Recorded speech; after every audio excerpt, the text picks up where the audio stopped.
بسم اللہ الرحمن الرحیم۔ جس دن حضرت عمر رضی اللہ تعالیٰ عنہ نے فلسطین میں قدم رکھا،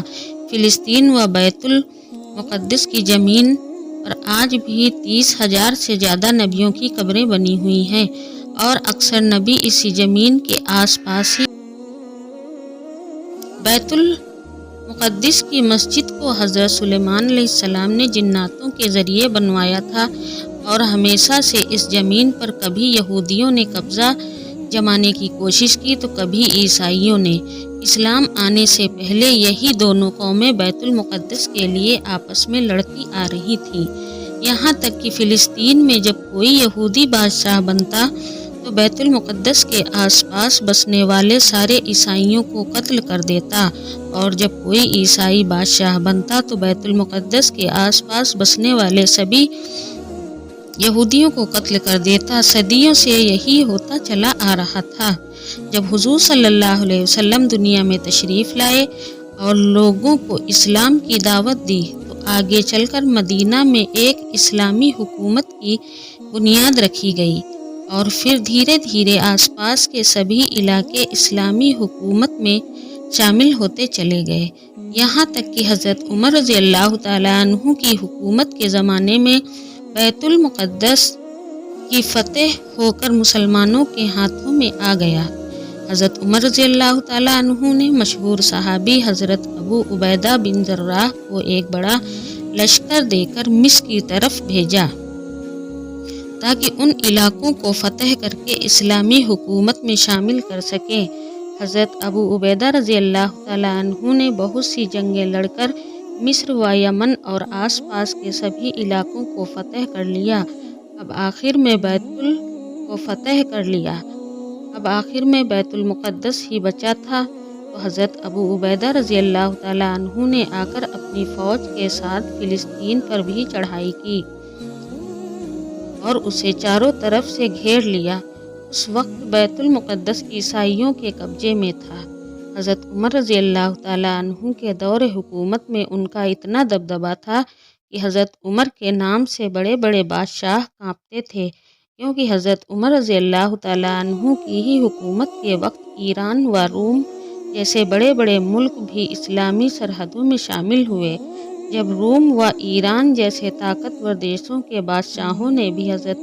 عمر رضی اللہ تعالیٰ عنہ کے سامنے گھٹنے ٹیک دیے